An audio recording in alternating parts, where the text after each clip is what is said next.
Saudações, vamos falar de literatura brasileira, série Literatura, clássicos da literatura brasileira, Érico Veríssimo, O Tempo e o Vento. O Tempo e o Vento são 7 livros, né? Ou seja, uma trilogia, mas são 7 livros. Como que uma trilogia são 7 livros?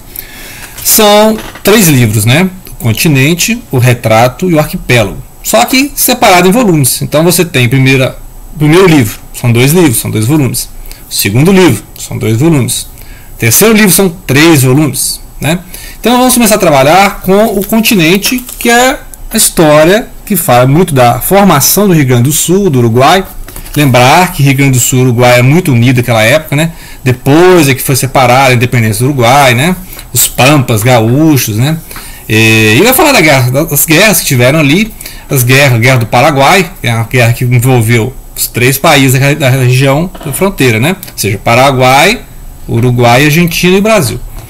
Então é uma época assim, de muito conflito. O que o Érico Veríssimo faz? Ele vai narrando a história, né? Ou seja, basicamente do Rio Grande do Sul, do Brasil e dessa formação das fronteiras sulinas. Ou seja, onde fica o Uruguai, onde fica o Rio Grande do Sul, onde fica os Pampas, onde fica a Argentina, né? E ele vai fazer isso de forma alternada, porque é interessante. Vou começar aqui no volume 1.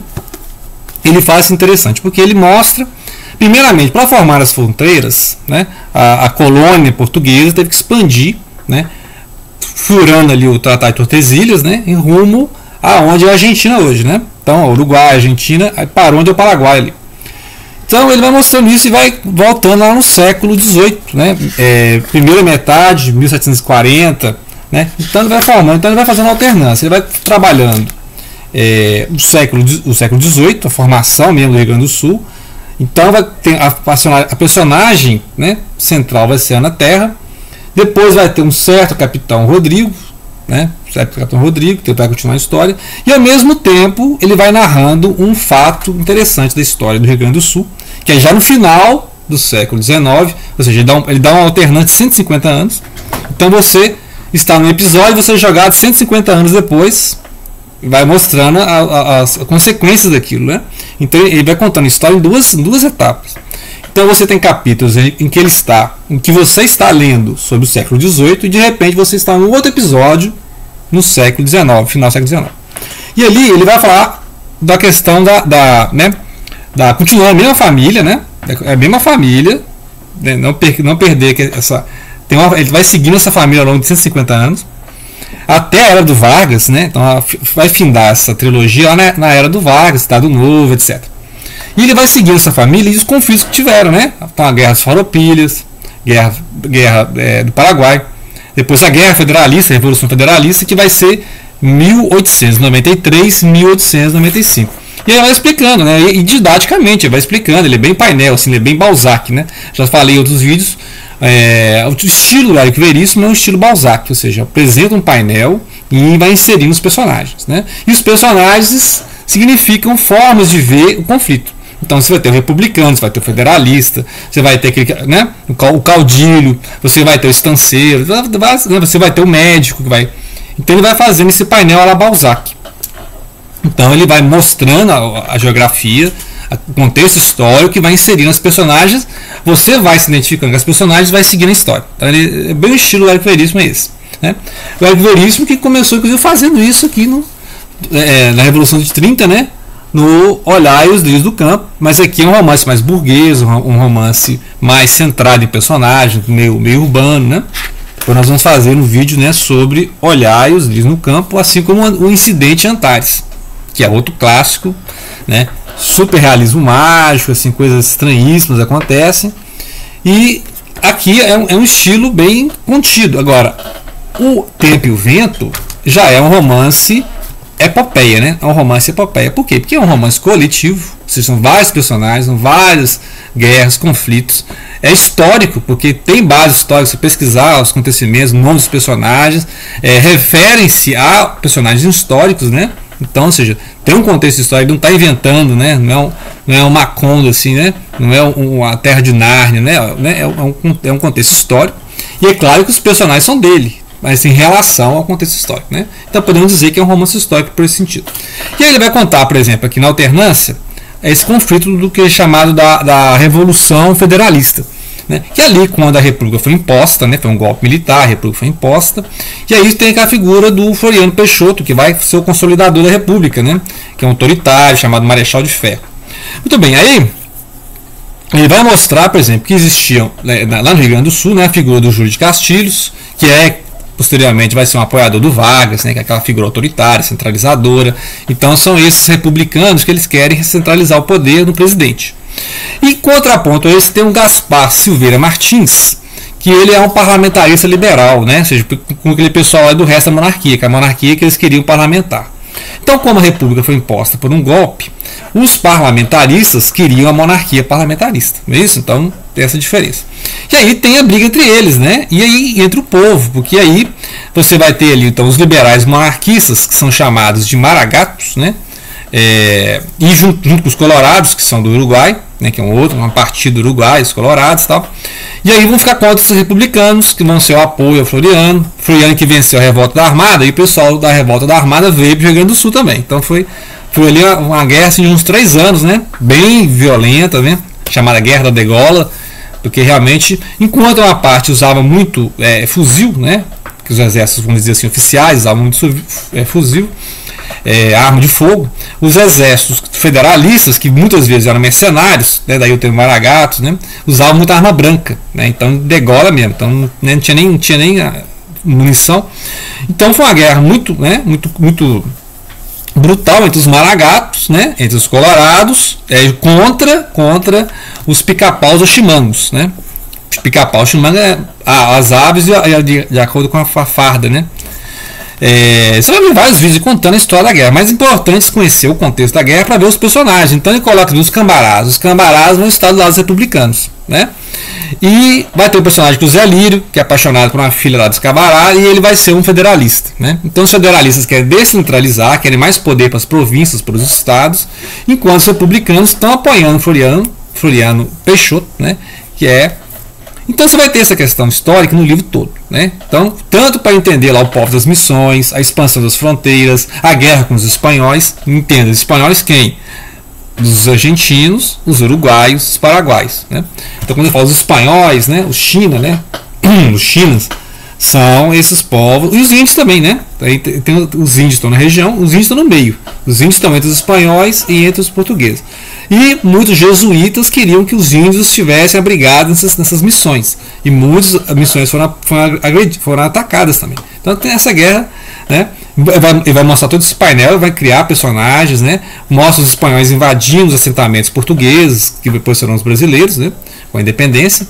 E vai mostrando que os índios também, muitas vezes os índios se refugiavam nessas missões, eram atacados, os índios dispersavam, né? Os índios eram mortos. Então era um genocídio terrível nessa virada do século XVIII, né? Meados do século XVIII.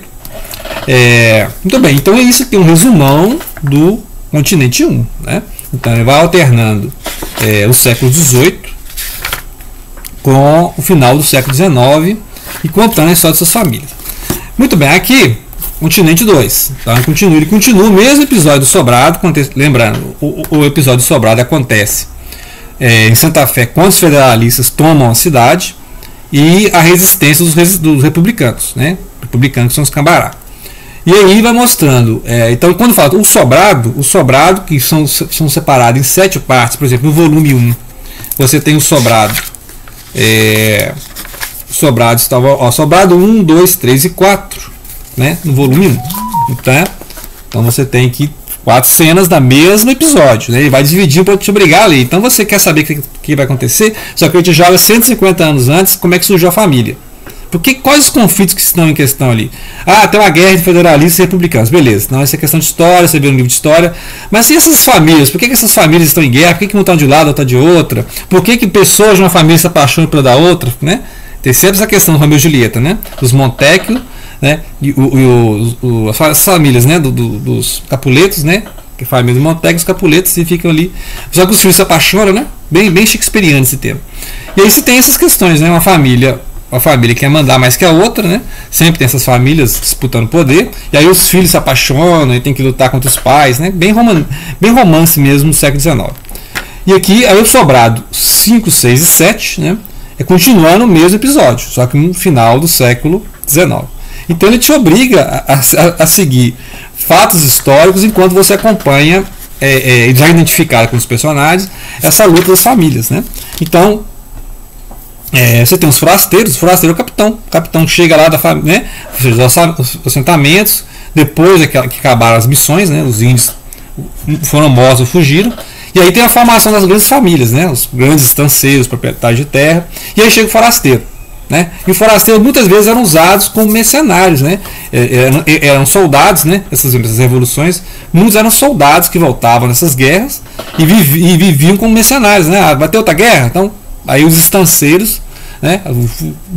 Se fosse no Nordeste a gente chamava de jagunços, né? Que acontece com os jagunços lá no Nordeste. Então, como nós estamos falando do Sul, tem os estanceiros, os pampas, né? Não é o sertão. Mas é o mesmo contexto, interessante. A gente pode fazer uma comparação da literatura sulina, né, que é do Érico Veríssimo, por exemplo, com a literatura nordestina, Jorge Amado, né, o norte de Minas, Guimarães Rosa, que é esse aspecto de os grandes proprietários de terra, e tem aqueles povos que ficam ali trabalhando para os proprietários de terra, e muitas vezes são os mercenários, né? Então, assim, aqueles que lutaram na guerra lá do Farroupilha, né, os conflitos da Farroupilha, revolução contra a monarquia, muitos foram também para a guerra do Paraguai, muitos foram para os conflitos federalistas também. Então você pode ver que estudando história, né, é útil para você entender literatura. E aí depois, no próximo vídeo, nós vamos falar dos personagens, né? Estou dando um contexto histórico para entender, porque a narrativa foi complicada. A primeira vez que eu li eu tive essa complicação, porque essa mudança, né, há um período de 150 anos, mas é importante para entender as gerações da família, assim como, por exemplo, lá no 100 anos de solidão do Garcia Marques, né, que você tem uma família ao longo de 100 anos, então você tem que fazer um fichamento dos acontecimentos, dos nomes familiares, né, que é interessante fazer isso também. É importante fazer para não confundir a leitura, né, porque não se ficar parando toda hora para poder lembrar nome de personagem, né? Fica imaginando que um autor desse tem que fazer um fichamento prévio. Assim como um Balzac fazia, né? Balzac criava lá os personagens, tinha que fazer um fichamento para lembrar como é que é cada personagem. Quando você trabalha com painel, né? Se não é um romance burguês que você tem no máximo assim, tem mocinha e os figurantes, né? Aqui no romance do tipo painel, muitos do Jorge Amado também são do tipo painel, né? Ou seja, você dá um grande contexto histórico, sociedade, né? E esse recorte de sociedade é clássico, né? Veríssimo, ele sempre faz isso, né? Então ele pega um burguês, pega um médico, né? Depois ele vai pegando um governante, uma classe governante, pega os operários, pega os mercenários, os forasteiros, as mulheres, né? Né? Então ele vai fazendo esse recorte na sociedade. Então, por exemplo, aqui coloca os imigrantes, por exemplo, aqui no continente você tem a figura do médico alemão, né? Ele fugindo daquelas guerras na Alemanha, guerra de unificação da Alemanha, que aconteceu no século XIX, ele vem para o Brasil no século XIX, que é o Carl Winter, né? Carl Winter é um médico, você tem muitas partes que a perspectiva de narração é ele, é o imigrante alemão, né? E aí você vai lembrar, por exemplo, da literatura do Marcis Clear, que tem o imigrante judeu, né? Então, ou seja, tem a figura dos imigrantes, a figura do alemão, e o alemão vai tentando entender como é que é viver no sul do Brasil, que é bem germânico, né, podemos dizer assim. O sul do Brasil, o clima lembra a Europa, você tem muitos imigrantes poloneses, ucranianos, russos, alemães, austríacos, italianos, né? Que lembrar que quando acabou ali a questão da escravidão, né, precisava de mão de obra. Então, São Paulo para baixo, São Paulo, Paraná, Santa Catarina e Rio Grande do Sul, teve uma grande aproximação de imigrantes europeus no meados e final do século XIX, justamente pela escassez de mão de obra no Brasil e pelas guerras, unificação da Alemanha, unificação da Itália, que tinha ali na Europa. Então tinha aquela promessa: vamos trabalhar no Brasil, porque ali você vai conseguir sua terra, né? Muitos foram enganados, né? Muitos foram explorados, foram enganados. Tem na literatura isso, né? De imigrantes que vinham fazer a América, né? No Brasil, fazer a América no Brasil, né? Então vinham os italianos, os poloneses, os alemães, etc. Fazer a América no Brasil, e muitas vezes eram explorados, né? Trabalhavam ali muito tempo até conseguir um pedaço de terra, né? Então os estanceiros concentravam isso. É claro que ele vai mostrando isso de forma centrada nos personagens, né? Ele não pretende fazer sociologia. Isso aqui não é uma obra de sociologia. Então a obra de sociologia ou de história é apenas você entender o contexto histórico em que estão inseridos os personagens que ele inventou, né? Então, ou seja, os personagens têm a criatividade autoral mas ele sabe que ele não pode inventar coisas históricas da cabeça, né?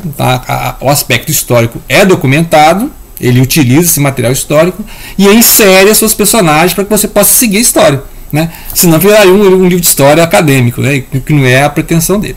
Então vamos no próximo, falando do primeiro livro ainda, abordar os enredos e os personagens, guardando esse contexto histórico, né? Então qualquer dúvida que tiverem sobre a questão histórica, voltem aqui nos resumos, então vejam um bom livro de história, né? Para ver a formação. Então, primeiro os capítulos, formação das fronteiras no sul do Brasil, e segundo ponto, as guerras, né, da Farroupilha, Guerra do Paraguai e essa Revolução Federalista final do século XIX. Okay? Então, agradeço a atenção, não deixem, né, de ver os próximos vídeos sobre o Érico Veríssimo, sinceramente são 4 vídeos, né, só sobre o Érico Veríssimo. E vamos abordar então a questão das personagens, né, dos enredos, e vamos fazer fichamento, né? É um livro assim bom para fazer um fichamento. Ok? Obrigado pela atenção, não deixem de compartilhar.